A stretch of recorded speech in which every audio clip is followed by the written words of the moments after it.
Betrayal shatters the good things, but it also shatters the bad things. It also shatters the bad patterns. And it gives, in a sense, this is hard to say sometimes, but it can give a freedom where you can now take up the pen of your life and the story of your life, and you get to write the rest of the story how you want it to go.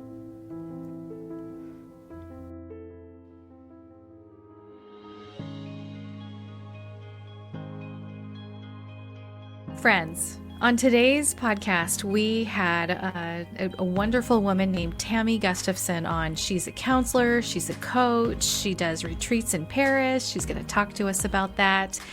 But I love today's topic, and it is reclaiming your life after betrayal. It is such an amazing, kind of at the end of the process topic, but it's so important. After you've done the healing, after you've processed your grief and learned the tools, joined the group, all of those things, how do we reclaim our life? How do we get normalcy back and even discover a little more deeply our identity? So Tammy's going to talk with us about that. She has on her website, and we will put her website and contact information in the show notes, she's created 4 steps of betrayal, healing, and recovery.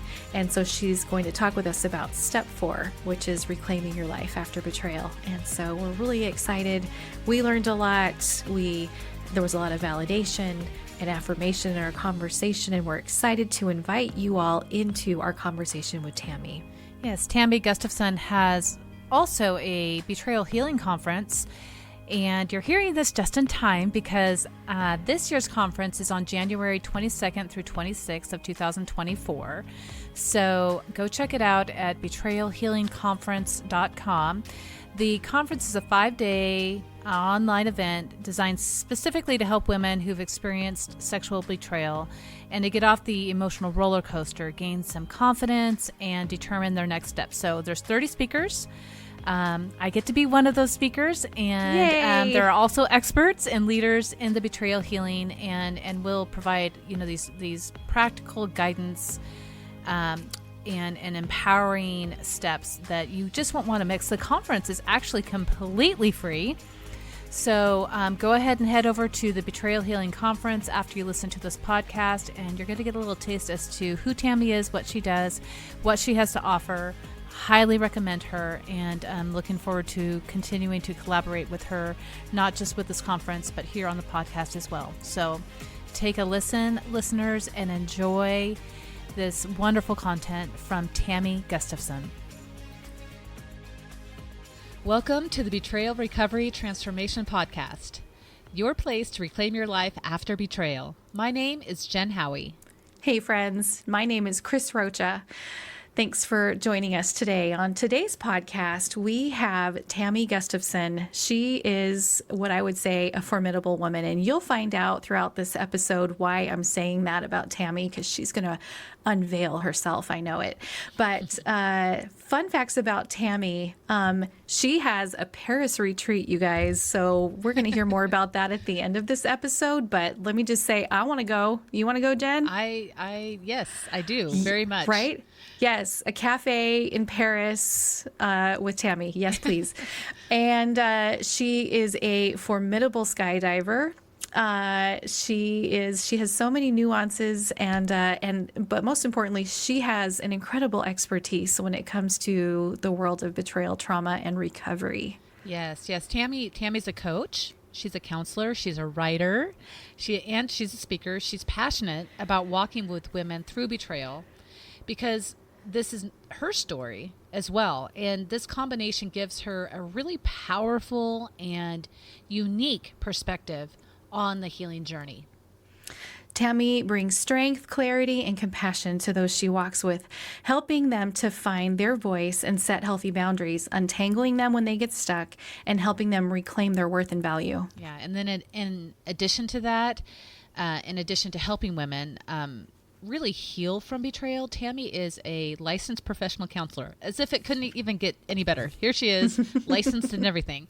She lives in Colorado with her husband and her 4 children, where she's also the founder and CEO of Live Free Counseling. Welcome to the podcast, Tammy. Thanks, guys. I'm so happy to be here. Yeah, we're so excited to have you here. And I'm really excited about today's topic, which we've been trying to land on a title for this episode. So we've got here reclaiming your life after betrayal, reclaiming your identity after betrayal. There's just a lot that gets to be reclaimed, and we're gonna navigate that path right now in this episode. So Tammy, would you please start out by telling our listeners a bit about yourself and why you became a betrayal trauma counselor and coach? Yeah, absolutely.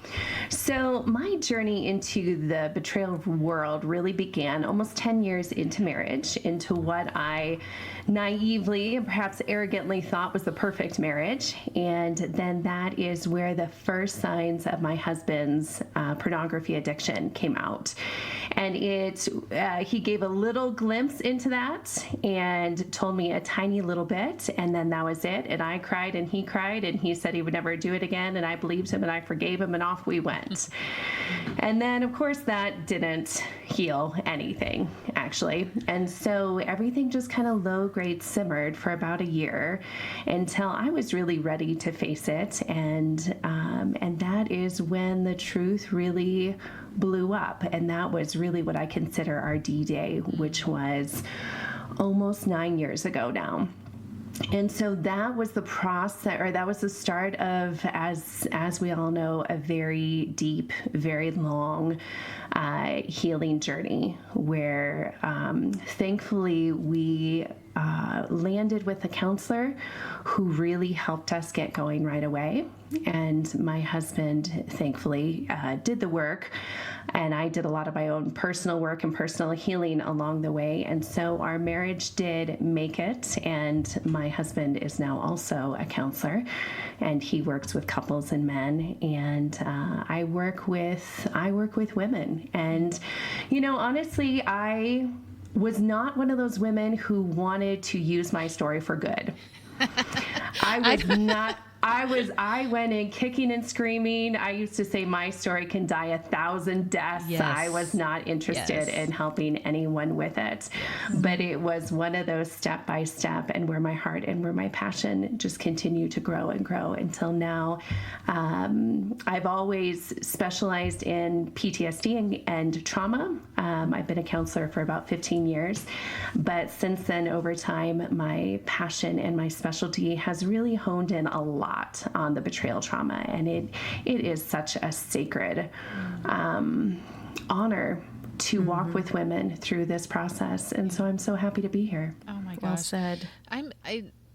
I'm so sorry that you're part of this club that none of us wanted to be in, but I'm so grateful. Where would the world be without people like you, not only that have experienced it and then have chosen to walk with other people through it, but you've got this level of trauma, this trauma background and education that it just changes the lives of women who are walking through this process. And I know that a part of that is you've created this betrayal healing phases, and you talk about, why they're important in reclaiming your life after betrayal. I'm wondering, can you share with us a little bit about that? What are your betrayal healing phases, and why are they important? Yeah, the betrayal healing phases are something that I've developed over time, kind of drawing off of my clinical expertise, drawing off of my personal experience, and walking women through it. And what the phases are is I outlined 4 phases that really happen after betrayal, and it really walks with the relationship. And I think this is something that is perhaps a little bit different, and is that it follows the relationship journey. So the first one I call reveal, and that's when discovery or disclosure happens. So during that phase, it's when you're trying to get the truth, you're trying to figure out what's going on, and there's all sorts of stuff, of course, that happens during that time. The second phase is what I call rumble, and that is really after you get the truth, or it becomes clear that you're never going to get the truth. And so then it moves into this next phase where this is really the messy middle, right? This is where you're not sure sure if he's going to do the work. You're not sure if you're going to stay or you're going to go. There's grieving and boundaries and finding your voice and all the things during that phase. Phase 3 is called resolution, and that is when the direction of the marriage has really become clear. Like, it's become clear that it's either moving towards one of 3 things: redemption, it's moving towards healing, it's moving towards divorce, or it's moving towards roommates. And that is usually that piece where he's doing just enough to work to keep her in, and she doesn't want to get divorced for a lot of really valid reasons. Perhaps it's finances, perhaps it's kids. So they just kind of hit this roommates phase where they coexist. And then the final phase is rebuild. And this happens organically. And this, I see it time and time again, where women will come into my office and they're like, it's time to focus on me. And it's usually where there's enough either stability in the relationship or there's enough resolution in that they know where they're going. But there's just this organic shift that happens where they are ready to stop putting all of their focus on the relationship or the husband or ex-husband and to move towards picking up the pieces for themselves and for their life. And so one of the big reasons that I think these betrayal healing phases are important is because the message we give is going to be different depending on what phase you're in. And there are things that if you focus on in phase 1 will shut your process down. For instance, if you focus on forgiveness in phase 1, your process will shut down. But if you focus on it later on, then it's very appropriate. But there are times where we as helping professionals all discuss things, but I think if women don't know, if they're not in the right phase to hear that, it could actually be kind of detrimental. And so part of what I want to do with these phases is to say, hey, in each of these phases, there are things to focus on and things not to focus on so that you don't get stuck. And so really for today, what we're focusing on is reclaiming life, which is really phase 4. So everyone, no matter what phase you're in, you can listen, you can grab things and hold on to them and gain. And those in phase 2 or 3 might be able to incorporate some of this stuff as well. But I am really focusing on those women in phase 4. That's awesome. Thank you. I have a question in the flow of the conversation, but I want to back up a little bit to something that you just said. Would you tell us, Tammy, in your expert opinion, why forgiveness in phase 1 might not be something, this is a choppy sentence. Why would forgiveness in phase 1 not be something that would be beneficial to focus on? I had a very well-meaning woman who was a women's ministry leader in the beginning of my process say, the first thing you need to do is forgive. And I was just like maybe 2 months, 3 months into educating myself on this, and I knew what she was saying was not resonating with me, and I resisted that, but I didn't know why. Can you talk about that for a minute before I get to my next question? Absolutely. Well, it doesn't work. I mean, that's the short version. I'll give the longer version, but it doesn't work. That's what I did in my process. When I found out that first little steps, the first little bit of truth, I did what you're supposed to, quote unquote, supposed to do is you forgive right away. You forgive and forget, right? And so I forgave and we moved on, and I thought, boy, now that I forgave, it should feel better, right? Like I should feel better, or we should be okay now. My pain should be less. I think there's a lot of misconceptions about what forgiveness is and isn't. Mm-hmm. And the fact of the matter is that forgiveness really comes after anger. Yes. Forgiveness comes after a good part of the grieving. Forgiveness comes after knowing what it is you need to forgive. Yes. And that's a big part of it, is that phase 1, you are trying, your world has just been shattered and you are trying to figure out the truth. You don't even know what you don't know at this point, or you are starting to get it. And to forgive, you really need to know what it is you are forgiving. Yeah. And so there's so much pressure, especially in Christian circles, to forgive right away, that you're not being biblical if you're not, to forgive and forget, and that you just need to put it in the past. You know, he said he's sorry, so you need to move on. And the reality is, if you do that, all healing shuts down. The grieving shuts down. The process of finding out the truth shuts down, which is the only way that a marriage is going to heal. You can heal individually without it, but the marriage has to have that. And so it's critically important that you pause that. And what I also tell my clients too, especially, I work with a lot of non-Christians, but I have a lot of Christians as well that come in. And for those who are believers, saying you can trust. Forgiveness is important. It is important, but you can trust that the Holy Spirit will tell you when it's time. You will feel that inside of you where it will start to come up, and you'll be like, oh man, I think I need to forgive him. And then, and only then, is it time. Right. It's, you know, they always talk about how forgiveness is releasing a debt. How can you possibly know the debt that is owed to you until you've gone through that process of grief? Like, the levels of forgiveness, if you will, is so much more intricate, I think, than any of us really realized. We put many of us put a happy little Christianese sticker on it. You know, it's like putting a Band-Aid on a gushing wound. There's things that have to, it's not going to stick. It's not going to stay. It's not going to heal. It might actually even get worse. But I think that I love how you put it, because forgiveness, you have to go through the grief. And how can you possibly grieve what you don't know?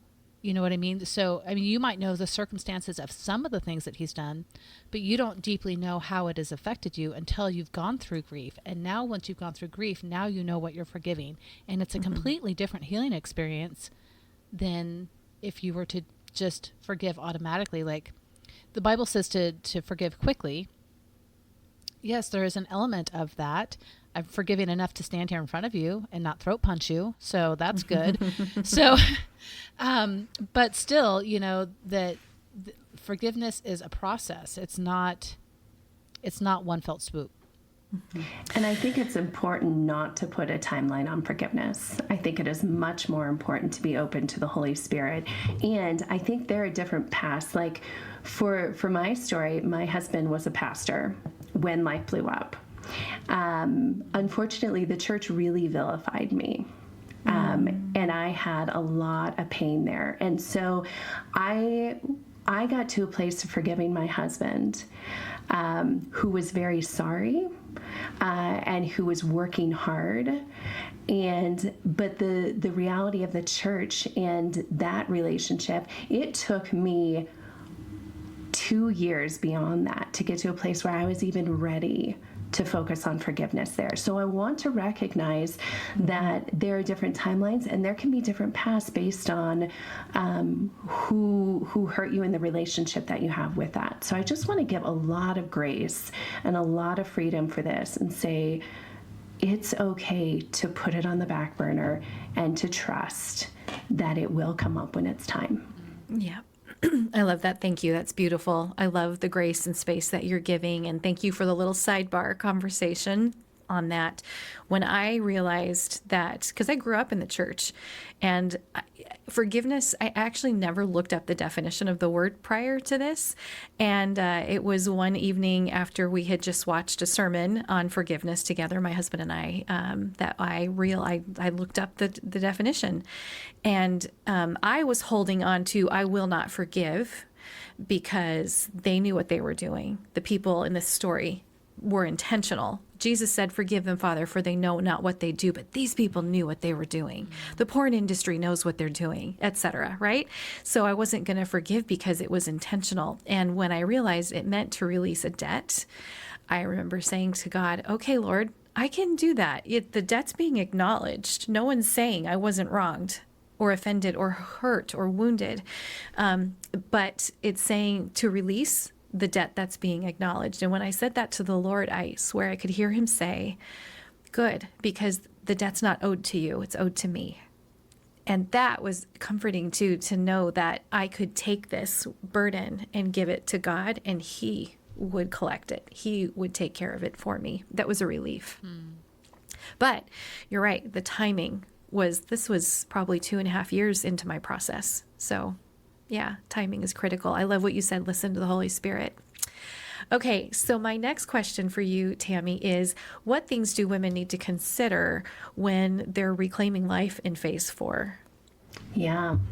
So it is really important at some point in time to pause and to kind of take stock and evaluate life. Because especially after betrayal, man, we go into survival mode, and then that just can go on for an indefinite period of time, and that can become the new normal. Kind of going on survival mode, or with your nervous system on fire. My nervous system was on fire for about 6 years. So it can really go on for a while. And so it is important at some point, if you can, when you can, to pause. And I like to use the analogy of to kind of climb out of the river of life, where we're all flowing down this stream, and sometimes it's calm, but other times it's massive rapids, right?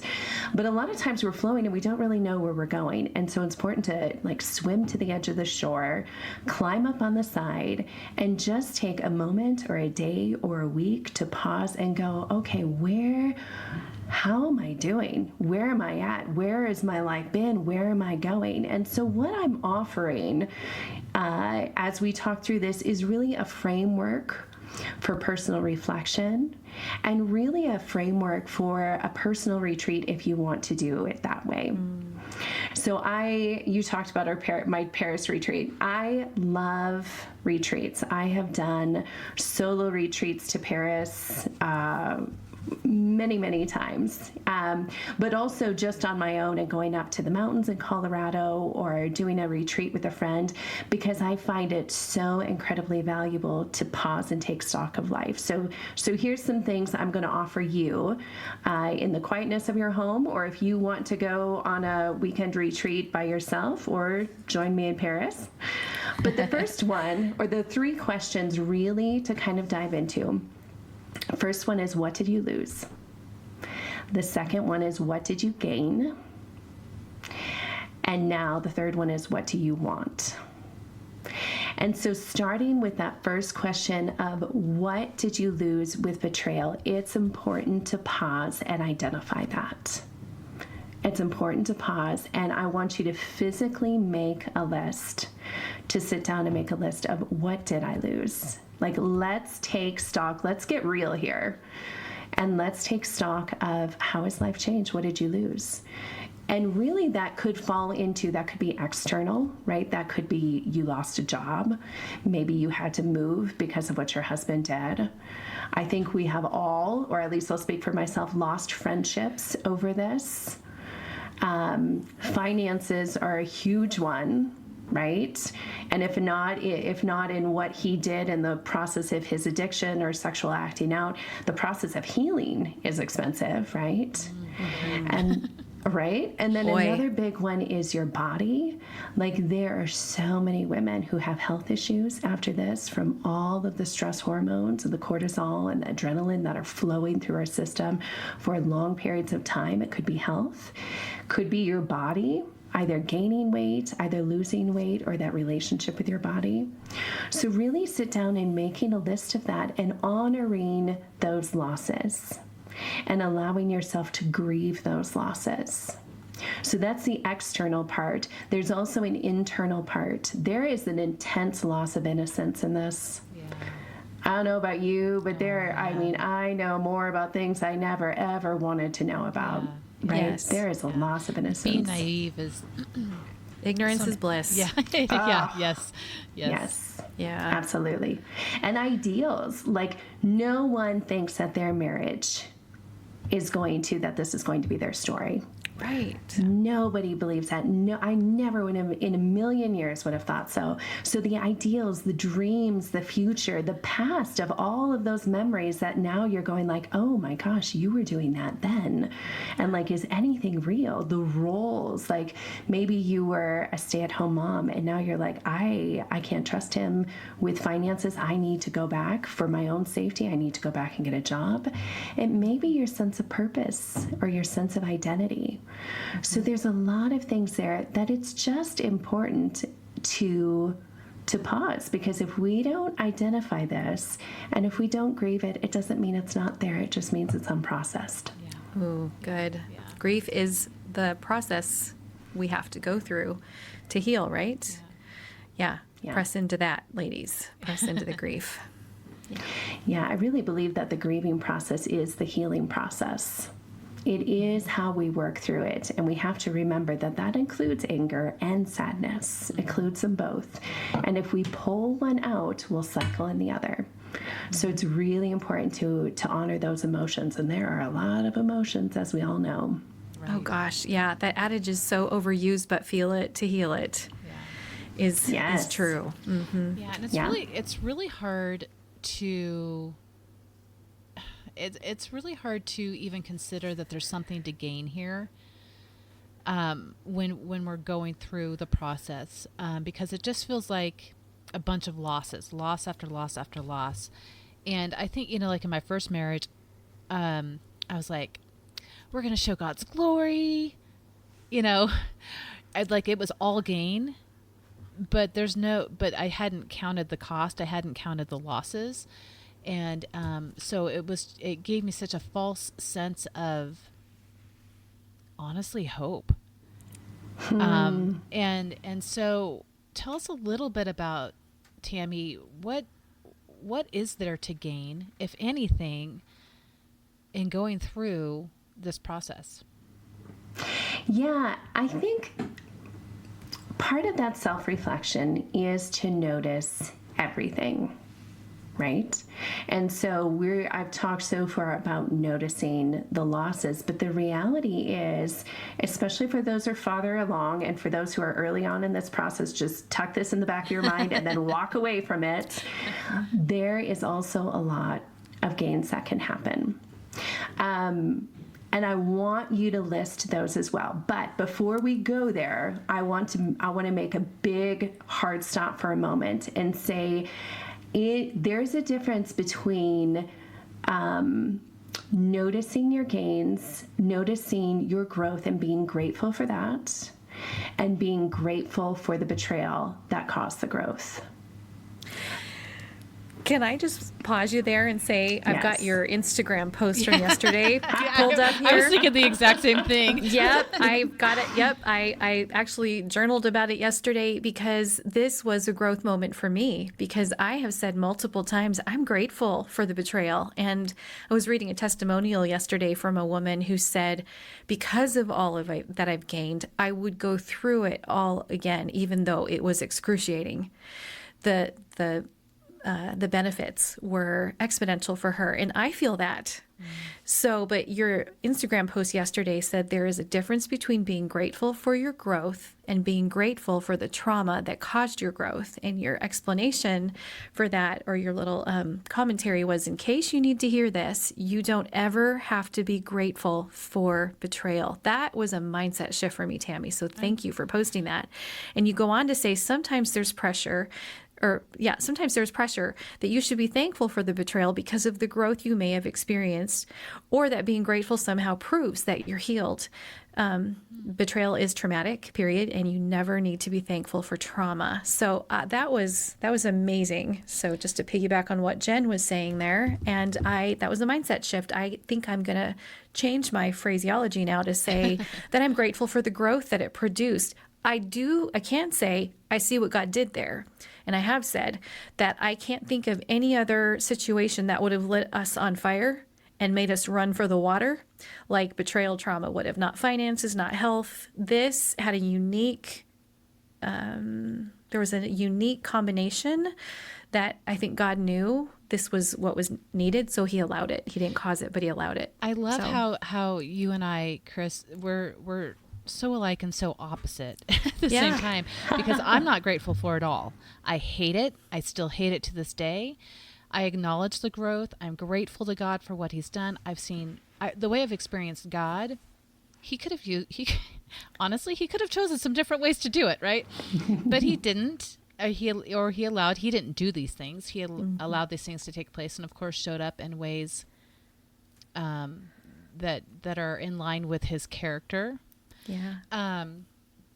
But while I am not grateful for this experience, especially with my second husband, my first husband, it felt like an anomaly, and then to go through it again in a second marriage felt insult to injury. Yeah, it felt just rude. And Totally. of God to allow that to happen, but I've reconciled it, and there is a sweetness so and strong. Yeah, there's a sweetness and reconciliation. It has softened. I don't. I still don't necessarily agree that this was the best way to. I think there's other ways God could have got my attention, and it really messed with my theology of God. So I love how for you, Chris, it was this run to the cross moment, and for me it was more of a run away, and honestly 2 middle fingers to God, because I am not down with your techniques.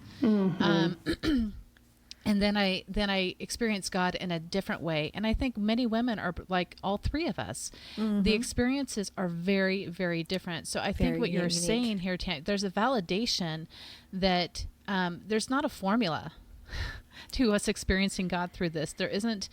It's very different for all three of us, and all three ways are valid. And I'm willing to bet there's 100 different people out there that are experiencing 100 different ways to process their gains. And I don't even look to, at this point in my life, I don't even look to be grateful for it. I don't need to be grateful for it, but I will acknowledge what God has done in my life, how I've grown as a woman, how I am compassionate and relate to others as a result. And I think that is quite a common denominator that all three of us have at this point in our healing journey, with God, and it's just not wasted. But I think I just was standing on a soapbox for just a second, so I'm going to step down now. I love your And soapbox. So Tammy, I'm going to push this box over to you now and let you continue with What did you gain? What did you gain? That question. Well, I want to hang out on the soapbox with you for a minute, Jen, because I think this is so crucial, and I so appreciate that you said that, because there are so few women that I've worked with after betrayal that have not had a crisis of faith and have not struggled with God and wondered if they're going to get to the other side.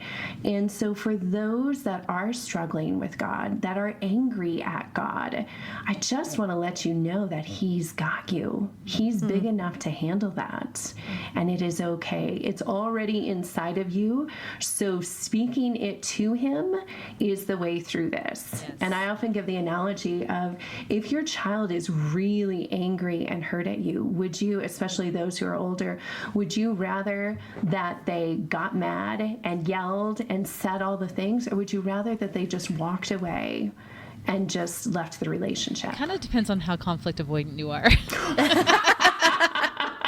That's fair. That is so fair. But God is not conflict avoidant. That's true. Right? That is so true. true. He can take it. Yeah. He Good can point. take Good it. point.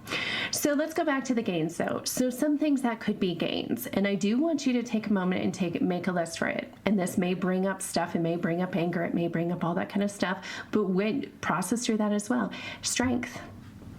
Could be strength. It could be empowerment. It could be that you found your voice through this. It could be that it gave you the freedom to step into a new way of being. I know in my story, it gave me the freedom to burst out of the box I had put myself in and being like, I am doing this. I am doing this, and I don't care.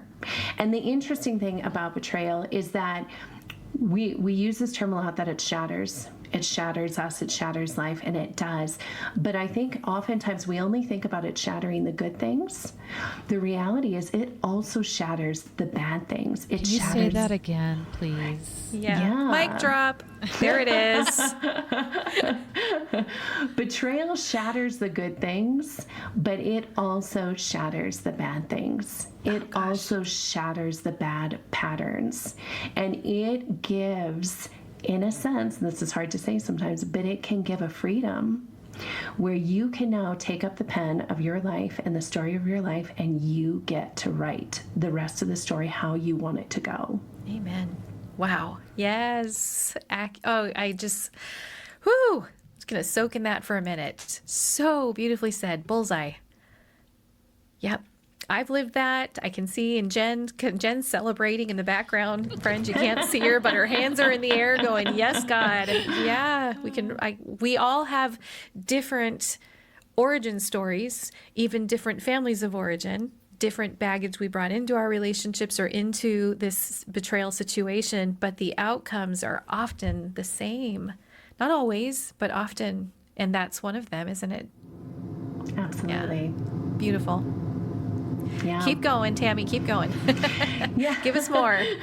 So that's the gains, and it's just important to know that, to recognize those gains, because those can be some of the footing and foundation to really move into that third question, to really start shifting and moving forward and focusing on the future.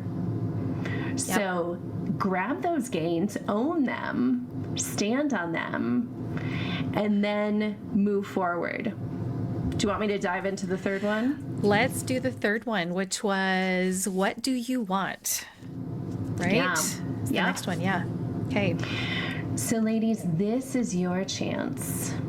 And for those who are particularly, or who are in phase 4, who are like, okay, I need to focus on me, and I'm not focused so much on the marriage or the divorce, the husband, the ex-husband, this is where you get to create a new future for yourself.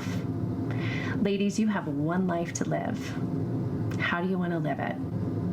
And so I want you to take time and think about the direction you want to go. You don't have to come up with a specific point. I don't even think that's realistic, because I think, especially after betrayal, there are so many things. This is an unveiling and unfolding rather than you are plotting out your life. God, that's beautiful. I love the word unfurling. That was my word of the year about 2 years ago, right? Just unfurl those wings, dust off those cobwebs, get in the attic and get all that stuff you put on the shelf out and start digging through what you want to do next. Yeah? So this is where you can go back, kind of an initial step with this is maybe it's helpful to go back to your losses list and see, okay, now what do I want? What do I want to keep? Which ones do I want to focus on first? And what I would say, this is where you have to be so gentle with yourself, because there is so much when you are surveying the damage and all the pieces that you're picking up and all the things that are going on, there's only so much time, there's only so much energy. There's only so much finances that you have. So go back and pick the one thing that you want to focus on and start there. And the others are there and they're waiting and they're probably yelling at you, but I want you to pick one. And so that might be like, gosh, our finances were devastated, and like, I need to get back on top of finances. Okay, great. Then everything else goes on pause. Just focus on that one. Focus on that. I'm sorry. What do you say to women who complete that sentence with, I want him blank? Great question, Jen. Then I would say, absolutely. That's probably an indication that they're not in phase 4. Okay, good. I love that. Wow. Okay. Because in phase 4, it's really shifting. And that sounds more like a phase 2, where there's still like, I want him to do the work. I need him to do this, right? That is so appropriate, but that's probably where she needs to be right now. And if she's focusing, I want him to do things, then this is not the time about rebuilding. And there might be aspects of this that can come in, but I would say if you're there, then absolutely, you dig into that counseling, you use your voice, you tell them what you need and you want, and your focus is primarily there right now. Does that make sense? Yeah, that's perfect. Thank you. Absolutely. So if you're on the other side and things have calmed down with your marriage, or you're now divorced or things, and you're looking at, then you pick one thing, then you work on that and you put all the small bit of extra energy and time you have into that. And then once that, and that maybe 9 months later, right? Where things are like, okay, finances where I'm okay now. Okay, then what's the next thing you want to pick up? Then pick one more thing. And it might be like, I want my body back. Like, I don't even know myself because like I gained weight, or I didn't take care of myself, or I lost weight because I didn't eat, or I have all these health issues now. Great. Okay. Then now you can add that in. Okay. But kind of be very gentle with yourself, one thing at a time. Now, on the internal parts, this is where I really want to kind of dive into a little bit, because I want us to focus a bit on the relationship with yourself. This is the key, and I would say the most important aspect of healing long term. Again, once you're in phase 4, but it's reconnecting with yourself in this relationship with yourself. And a lot of times what happens, first of all, physically we disconnect with our body. That happens almost immediately because the emotions are so big. The stress hormones are so overwhelming that a lot of times we disconnect with our body, where I love how Andi Kohlberg puts it in her book, Try Softer. It's like the body is just there to walk the head around, right? And so we cannot heal as deeply as we want, as long-term as we want, without reconnecting to our bodies. Very, very important. But beyond that, beyond the body, there's also this sense of who you are. And what another thing that happens so commonly, this is no shame, no judgment, but we often abandon parts of ourselves along the way.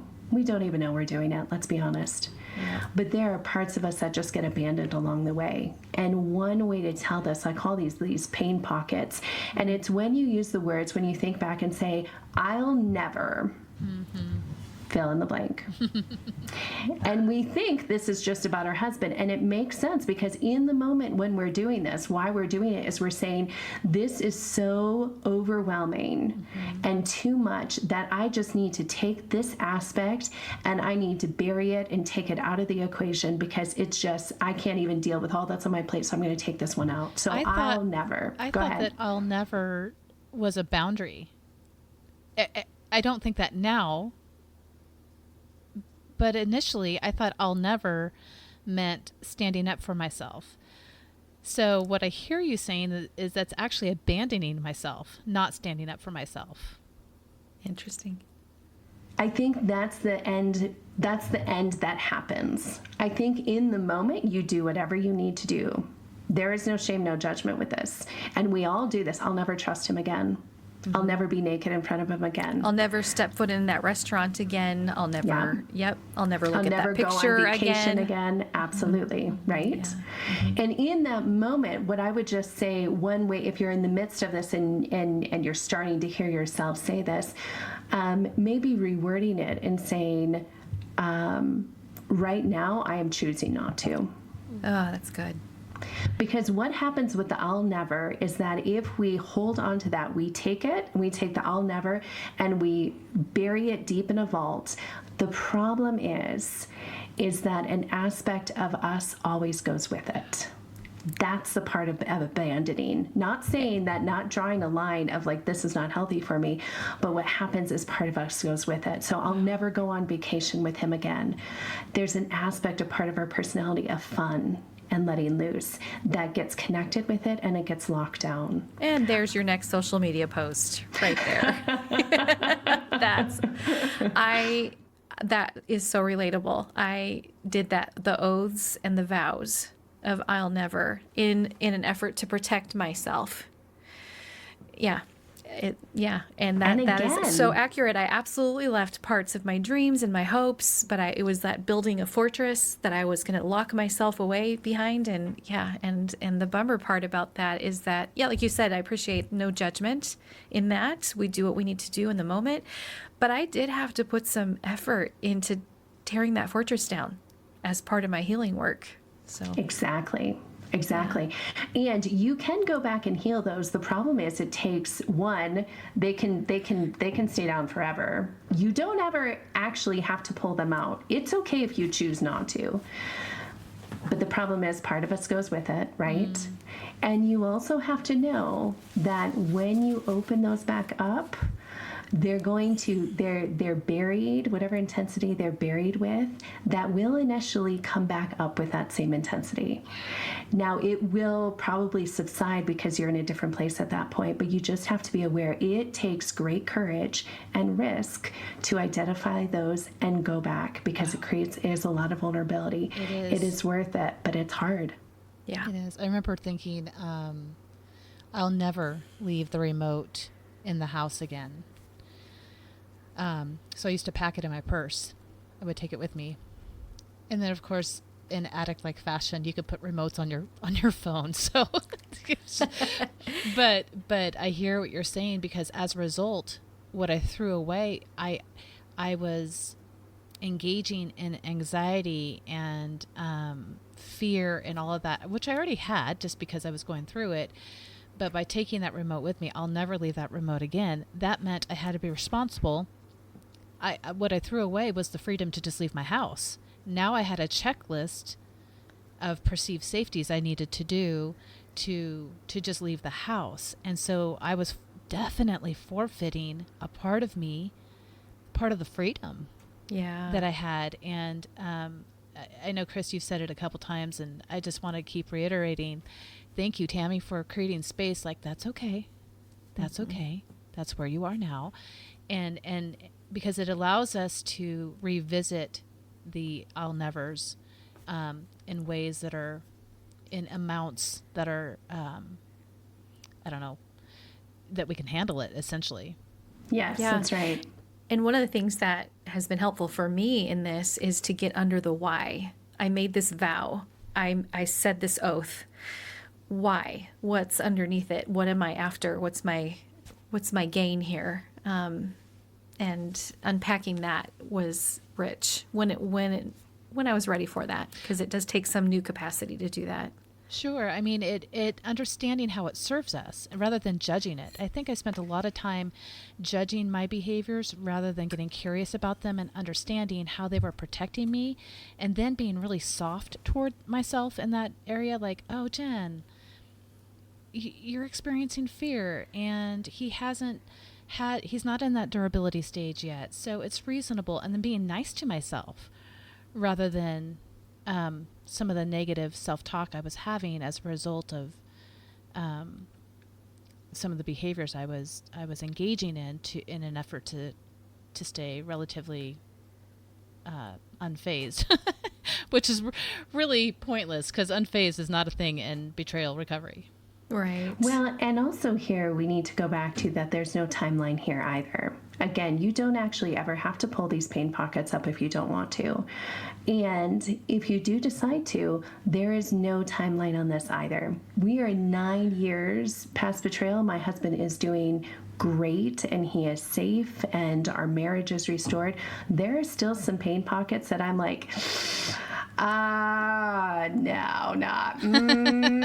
Maybe someday, but there's still a couple that are there. And so I just want to offer that compassion. There's no timeline on healing, period. Yeah. But I do want to offer in this, I want to offer some really practical pieces for reconnecting with yourself. And to use this, to do this, I want to actually pull from somebody outside the betrayal world. I want to pull from Dan Siegel. And Dan Siegel is a brilliant psychiatrist who graduated from Harvard and does this deep dive into research and brain and the body to kind of understand who we are and how to heal and how to thrive. He has also written some parenting books, which are the only parenting books I ever recommend. And one of those is called The Power of Showing Up. And what this offers kind of parents the guide of saying, hey, if you want your child to be secure and to be resilient and to be healthy and kind of open and free, here's the things that need to happen. And we're going to go into those, but what I want to offer is that in this process of reconnecting with yourself, there is a reparenting aspect to this. We're at the very best. None of us had perfect parents, but if you think about the best, most caring, most loving parent, you can be that to yourself and reparent and actually help heal those parts of you that are wounded in general and are wounded by betrayal. And this is how you start to heal yourself. This is how you start to reconnect and start to have compassion for yourself. And what Dan outlines, and I want to offer that we can do this internally for ourselves, is he offers that kids need to feel safe, they need to feel seen, and they need to feel soothed.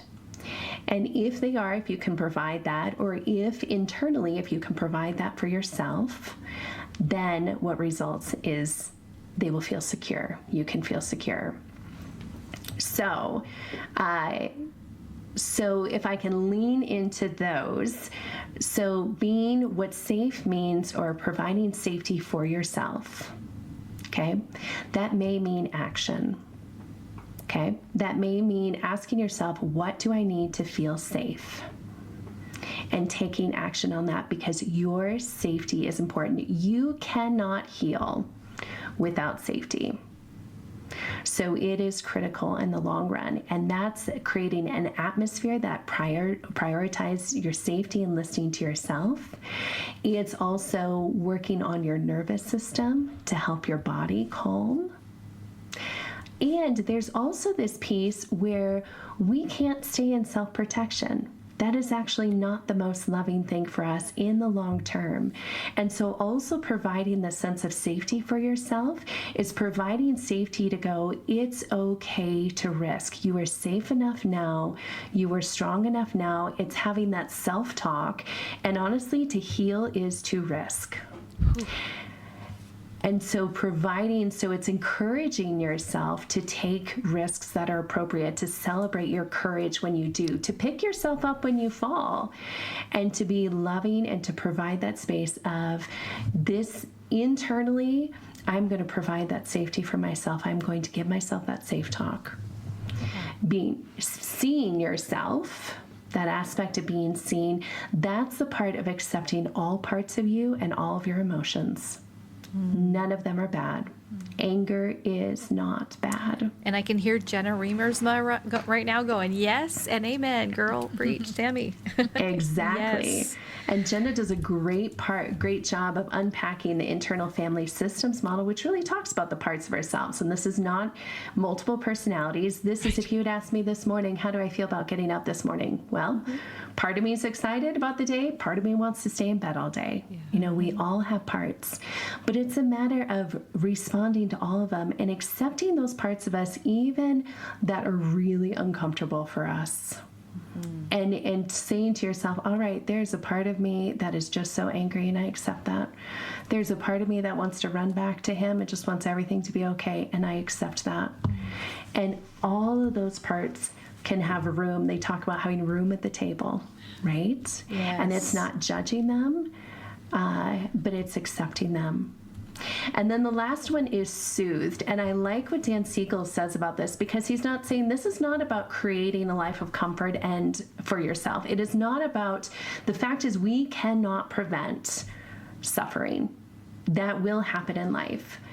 But soothing is that this idea of not suffering alone. And externally we get that, but internally what that means is putting on your best parent voice and saying to yourself, it makes sense, it makes sense why I feel this way. It makes sense why I'm hurting. And I'm just going to hold that. It's validating yourself and really being aware of that self-talk. And this can sound really odd, maybe if this is the first time you've heard this, but I tell you, you have the power to heal yourself. You don't have to wait for your husband or your ex-husband or your friend or your therapist to heal you. You can start this process, but it's that providing an internal experience of feeling safe, seen, and soothed. Wow. Powerful. Wow. You don't have to wait for your husband. Yeah. I'm still going back to what you just said a moment ago about acknowledging. I wake up every morning. I have a lot of intrusive thinking, a lot of fear around sudden loss, obviously tied to trauma. And I get frustrated with myself because I still fear sudden loss. And so here you are saying, like, even biblically, the Bible says it, you know, in this world we will have trouble. And here you are talking about that there's this element of comforting and reparenting that we can do for ourselves. And I have to say that, you know, I've had this struggle for a really long time, but I don't think that I have ever considered parenting myself. As a matter of fact, I'm getting teary, so I'm having a limbic moment. Got a big old lump in my throat right now. I'm good with being compassionate toward myself, but I never thought about comforting myself like a parent comforts a child. Like, yeah, of course, Jen, of course you fear sudden loss. It makes perfect sense. You're not in this alone. Yeah, I feel like I'm having this personal moment publicly right now, but there you are. Thank you for sharing it with us.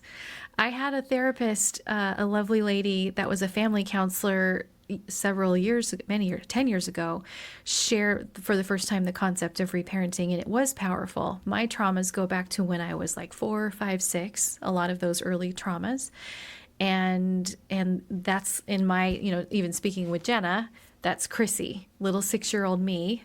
And she taught me how to picture a moment. I can picture it like it happened yesterday. In my parents' house when I was 6 years old, we had this big round chair. It was this bougie in the 70s, you know, kind of big round unique chair. And I remember being so stressed out as a little girl that I curled up in that chair and fell asleep because that was the only thing I could think to do to stop the vibrating, the stress that I was under. And when I reparented, I went back to that 6-year-old Chris, pulled her off of that chair, showed up as adult Chris, knowing what I know now, hugged her, held her, told her it was okay. I gave that memory of me what I needed at that moment that I didn't receive. And it is pivotal. It is definitely healing to show up as adult me to help that younger me. Yeah. And it actually, I don't know, Tammy, you're the therapist here. I am not, but I don't know if this is what that does, but it kind of took the sting out of that memory. And now it feels like it's resolved. Exactly. Because the amazing thing about our brain is that our brain can't really tell the difference between our imagination and that really happening. So by you using your imagination and going back and holding little Chrissy, you are actually providing healing for your brain, and neurologically even, and emotionally, you are different now than you were before. Wow. You can heal yourself. You can provide healing, which is so powerful. Wow. Wow. Now I'm having a tear moment. Friends, you can't see us all. We're looking at each other on Zoom, but Jen, do you feel like a bobblehead right now? Because we're just like nodding yes the whole time. Like my neck hurts right now. Yes, that's yes. Excellent. I'm really hoping, Tammy, that you'll come back and share some of these other phases with us. I feel like I've gleaned a lot from this session with you. Therapy session absolutely. for sure. Yeah. So just a couple of things, Tammy, you know, is there anything that you wanted to add to that? And then also, as we close out this episode of our podcast, we'd love to have you leave our listeners with, you know, some encouraging thoughts. So I'm just going to kind of let you wrap this up, Tammy, and send us off with what we need. Yeah, you know, I just want to say to everyone who is listening, I have been in your shoes, and there is good life ahead. There's good life ahead. You don't have to believe that right now. That's okay if you don't, but I'm going to hold that for you because it's true. There is good life ahead. There's beauty ahead. There's joy. There's purpose. There's adventure. You have great worth and value. Keep going. You will get there no matter where you're at and how dark it seems right now. I've been there. I'm reaching my hand out and pulling you through. Beautiful. You know, one of the things that my daughter and I are doing a little Bible study together, and we were talking the other day about the difference between joy and happiness. That happiness is dependent on circumstances. And you just used the word joy, Tammy. And what I've learned through reading through the Bible and just talking with good people who have walked hard roads is that joy can be found in any circumstance. I think of Paul and Silas in that dark, dank, hard, cold prison cell, worshiping the Lord, singing praises, and the jailer got saved. And, you know, all these good things happen from that hard circumstance. That we can have joy. We don't always, but it is our birthright, and it is ours to have. That the Holy Spirit can infuse us with joy, and so. Listeners, you're just on my heart right now, and I'm just want you all to know that I will be praying that God will infuse you with joy, even in the hardest of circumstances, and that is something that you can pray over yourself as well. So, thank you for that, Tammy. That was a beautiful wrap up. So on that note, yeah, and I second what Jen said. I would love for you to come back and go through the other phases if you'd be willing to do that in the future. Oh, of course. Great. Okay. Well, thank you for being here. That was rich. I've got 2 pages of notes. So, friends, I will put some of that in the show notes for you. Before we close up, Tammy, tell us a little bit about how our listeners can connect with you. Where can they find you on social media, your website? We'd love to know about your Paris retreat. Yes. So my website is betrayalhealing.com. And so you can reach me there. The Instagram, I'm on Instagram. It's Tammy L. Gustafson. And you can connect with me there. And then just a couple, the Paris retreat. Oh my gosh. So good. Oh, yes, I love please. Paris. It is a magical, it's a magical place of healing. So the next retreat, I take 9 women and I take them to Paris for a week, and we live in this community, villa housing, whatever you want to call it. And it is amazing. Last year was the first year I took these women, and I can't tell you how deeply and quickly these women connected. Because everyone knew their story, and then to go through and to start a new chapter of life together. And we did coaching every day and addressed kind of this moving on, a lot of what we're talking about today.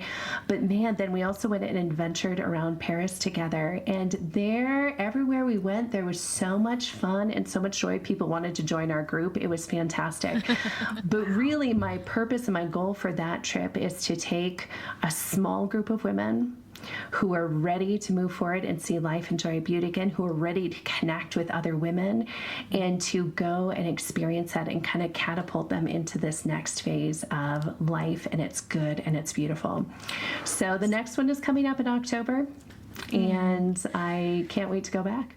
That's fantastic. And then you have a Betrayal Healing Conference as well. Tell us about that, please. I do. Yeah, that's coming up January 22nd through the 26th. So it's a 5-day online conference. It is free.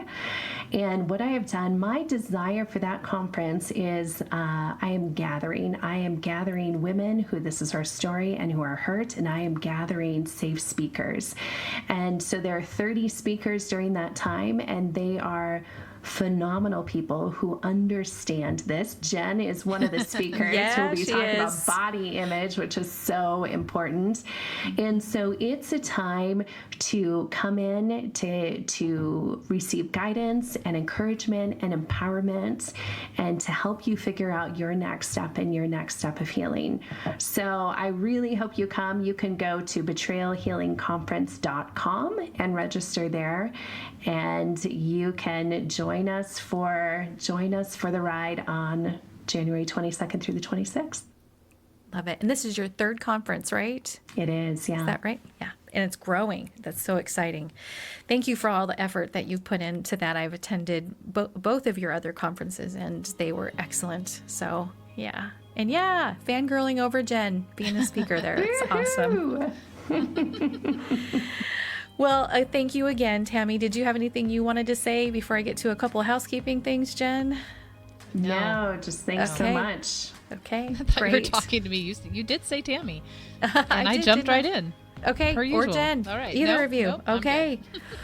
Well, friends, if you found this conversation helpful, please consider subscribing, rating, and sharing the podcast with others, because your actions might just be a lifeline for others seeking help, encouragement, and support. See, when you subscribe or when you leave a review wherever you listen to the podcast, it changes the algorithm and it helps other people find the help and healing that they might need. And for more updates and insights, community engagement, and such, be sure to follow us on social media. You can find us on Instagram at the.brt.podcast. And we have a private Facebook group as well called Betrayal Recovery Transformation for Christian Women, and we'd love to see you there. Just fill out the few little questions and we'll get you in. And thank you, listeners, for tuning in and being a part of our podcast community. Your support is invaluable, and we're here to serve you. Remember that healing's a journey, not a destination, and as we navigate the path of recovery and transformation together, know that you're never alone. Stay strong, stay hopeful, keep working toward your brighter, empowered future, and until next time, take good care and keep embracing your healing journey. Thank you for joining us for this episode of the Betrayal Recovery Transformation Podcast with your hosts, Chris Rocha and Jen Howie. We hope you've been helped and encouraged. If you value the content we shared today, please feel free to rate, subscribe, and leave a review. This helps others find the show. Need personalized guidance? Please contact Chris or Jen for transformative coaching. This episode has been brought to you by HealingWithTheHowies.com, WatermarkCoach.com, and with the support of Pure Life Alliance Ministries.